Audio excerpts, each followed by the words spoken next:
ॐ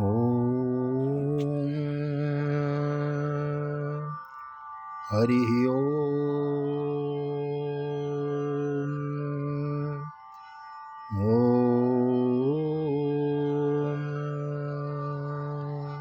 जय श्री राधे, जय श्री कृष्णा। आप सभी को एक बार पुनः आप सभी का स्वागत है आप ही के चैनल विकी वीपीएस परिवार पर। मैं राधेश्याम वशिष्ठ आप सभी को ले चलता हूँ भक्ति की सरिता में।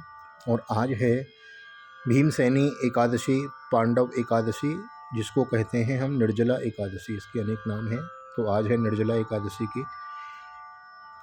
एकादशी है आज। तो सर्वप्रथम आप सभी को निर्जला एकादशी की हार्दिक शुभकामनाएं, बहुत बहुत बधाई। और जिन लोगों ने व्रत रखा है उन सभी को भी बहुत बहुत बधाई। तो आइए निर्जला एकादशी की जो महात्मा की कथा है, व्रत की कथा है, उस पर आज दृष्टि डालते हैं। और नए आए हैं तो सब्सक्राइब कर लें चैनल को, बेल आइकन को दबा देवें, और वीडियो अच्छी लगती हो तो लाइक भी ज़रूर करें। आइए करते हैं आरंभ निर्जला एकादशी व्रत कथा का।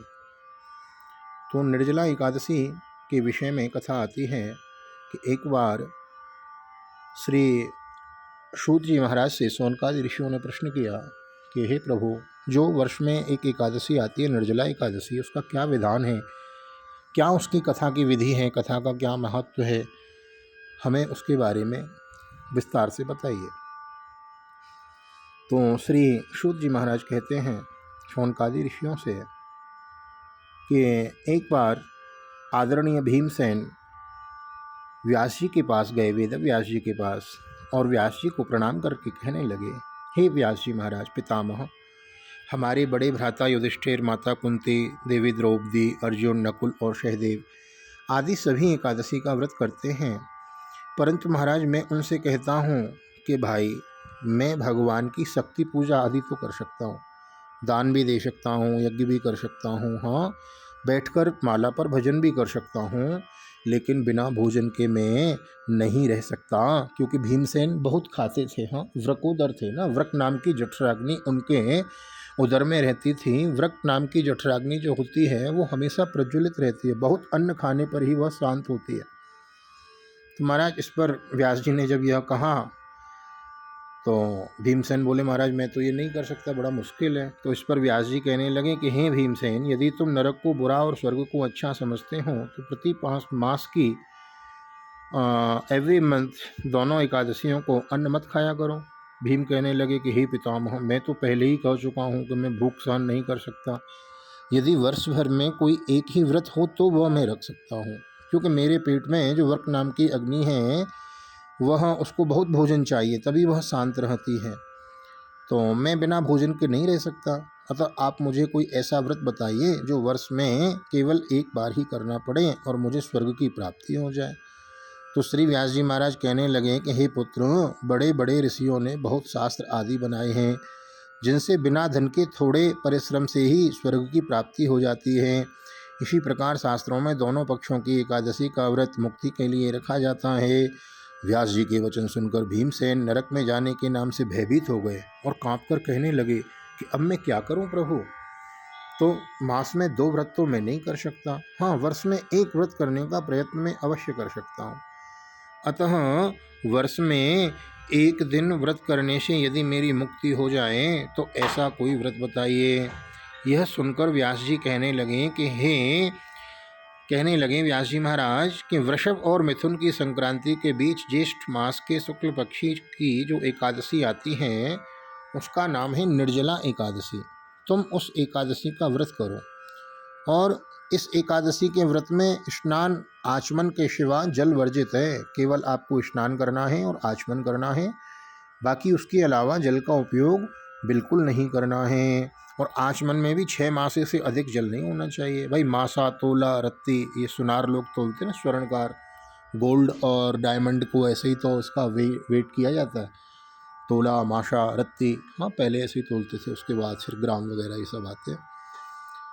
तो इससे अधिक नहीं होना चाहिए, अन्यथा व्रत नष्ट हो जाता है। यदि एकादशी को सूर्योदय से लेकर और द्वादशी के सूर्योदय तक जल ग्रहण न करें तो उसे सारी एकादशियों के व्रत का फल प्राप्त होता है।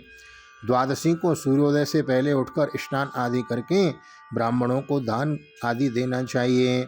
इसके पश्चात भूखे और शतपात ब्राह्मण को भोजन कराकर फिर आपको भी भोजन कर लेना चाहिए। इसका फल पूरे एक वर्ष की संपूर्ण एकादशियों के बराबर होता है। तो देखो, ब्राह्मणों को दान देने की विशेष बात कही गई है इसमें। तो एकादशी का व्रत भी जब भी करें तो उसका पारण करें, तो ब्राह्मण को बुलावें, उसको पवादे में। संभव नहीं है घर में बुलाना, तो मंदिर में आपके पास में जो नियरेस्ट आपके टेम्पल है, उसमें जो पुजारी जी हैं उनको आप जाके वहीं मंदिर में कच्चा सीधा दे आवें, कुछ द्रव्य दक्षिणा दे आवें। और निर्जला एकादशी के दिन तो महाराज बहुत वर्णन है, आगे देखो बताता हूँ मैं आपको। तो व्यास जी कहने लगे कि भीमसेन, यह मुझको स्वयं भगवान ने बताई है कथा की विशेषता। इस एकादशी का पुण्य समस्त तीर्थ और दानों से अधिक है। केवल एक दिन मनुष्य निर्जल रहने से पापों से मुक्त हो जाता है। जो मनुष्य निर्जला एकादशी का व्रत करते हैं उनकी मृत्यु के समय यमदूत आकर उन्हें नहीं घेरते। अतः भगवान के पार्षद आते हैं, और भगवान के पार्षद सुंदर सुंदर पीले पीले वस्त्र धारण करके, चतुर्भुजा धारण करके और गले में माला धारण करके आते हैं। और जो जीवात्मा होता है, जो भक्त होता है, जिसने निर्जला एकादशी का व्रत किया है, तो मृत्यु के समय उन्हें भगवान के पार्षद आते हैं और उन्हें भगवान के धाम को ले जाते हैं पुष्पक विमान में बिठाकर। हाँ, for plane of the flowers only, फूलों से बना हुआ विमान, उसमें बिठा के आपको ले जाते हैं। अतः संसार में सबसे श्रेष्ठ निर्जला एकादशी का व्रत है, इसलिए यत्न के साथ इस व्रत को करना चाहिए। उस दिन ओम नमो भगवते वासुदेवाय मंत्र का उच्चारण करना चाहिए और गोदान करना चाहिए। गोदान नहीं दे सकते तो आपके नियरेस्ट जो गौशाला है वहाँ जाके गौग्रास दे आवें। हाँ, गाय के 1-2 दिन के लिए चारे की व्यवस्था कर आवें। गौ सेवा अवश्य करनी चाहिए। गावो विश्वस्य मातरः, गाय विश्व की माता है। गाय में समस्त देवी देवता निवास करते हैं, इसलिए गाय को खिलाने से आपने समझो सारे विश्व को पवा दिया, सबका भोग लगा दिया। जो मनुष्य इस व्रत को करते हैं उनको करोड़ पल सोने के दान का फल मिलता है, और जो इस दिन यज्ञ आदि करते हैं उनका फल तो वर्णन ही नहीं किया जा सकता। इस एकादशी के व्रत से मनुष्य विष्णु लोक को प्राप्त होता है। जो मनुष्य इस दिन अन्न खाते हैं महाराज, उन्हें बहुत पाप भोगना पड़ता है। जिसने निर्जला एकादशी का व्रत किया है, वह चाहे ब्रह्म हत्यारा हो, मद्यपान करता हो, चोरी की हो या गुरु के साथ द्वेष किया हो, मगर इस व्रत के प्रभाव से वह स्वर्ग को जाता है, सभी पापों से मुक्त हो जाता है।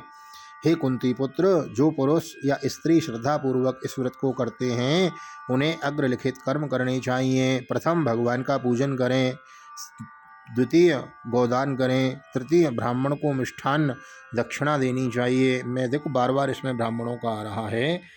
ब्राह्मण पृथ्वी पर चलते फिरते हुए देवता हैं, और मैं पहले भी बता चुका हूँ आपको कि भगवान 2 ही जगह से खाते हैं।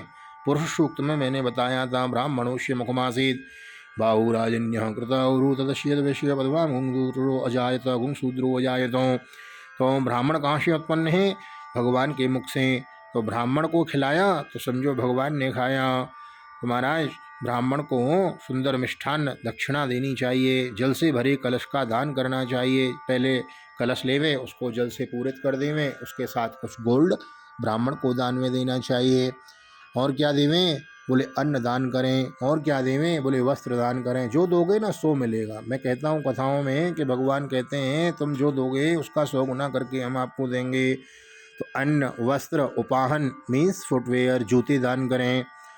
और महाराज अम्ब्रेला, छाता दान करें, फैन दान करें। हाँ, हैंड फैन दान करें, कूलर दान करें, एसी दान करें। अपनी क्षमता के अनुसार दान करना चाहिए। भक्ति पूर्वक इस कथा को पढ़ते और सुनते हैं उन्हें निश्चय ही यह लोक में समस्त भोगों की प्राप्ति और अंत में परलोक में भगवान के धाम की प्राप्ति होती है। तो महाराज जब यह सुना भीमसेन ने, तो भीमसेन ने इस व्रत को किया है, बहुत दान ब्राह्मणों को दिया, और उस व्रत के कारण भीमसेन भी सभी पापों से मुक्त होकर अंत में भगवान के धाम की प्राप्ति करते हैं, स्वर्ग लोक की प्राप्ति करते हैं। तो यह निर्जला एकादशी व्रत की कथा, महात्मा की कथा हम आपने भी श्रवण करी। बड़ी ही दिव्य कथा है। तो यथासंभव हो सके तो व्रत करें, न हो सके मानसिक भगवान का जाप करें। हाँ, मन भगवान के चरणों में रहना चाहिए, मुख्य बात तो यह है। तो आज के लिए इतना। एकादशी है आज, और यह सुबह शाम तो वीडियो आपको मिल ही रही है। ये एक वीडियो आज एकादशी के बीच में अच्छी लगी हो तो लाइक करें, शेयर करें, चैनल को सब्सक्राइब किए बिना न जाएं, नए आए हों तो बेल आइकन को भी दबा देवें। और एकादशी है तो इसको अधिक से अधिक शेयर करेंगे, तो जो लोगों को आप शेयर करेंगे वो सुनेंगे, देखेंगे, तो उसका कुछ फल अंश आपको भी प्राप्त होगा। तो अधिक से अधिक शेयर करें, लाइक करें, कमेंट करें, अच्छा बुरा जो भी लगा हो। जुड़े रहें चैनल से, नित्य निरंतर सब्सक्राइबर्स इसके बढ़ रहे हैं, तो आप सभी को इसकी भी बहुत बहुत बधाई। तो एक बार पुनः आप सभी को जय श्री राधे, जय श्री कृष्णा। निर्जला एकादशी की बहुत बहुत हार्दिक शुभकामनाएं, बहुत बहुत बधाई आप सभी को। एक बार पुनः जय श्री राधे, जय श्री कृष्णा। हरि ओम।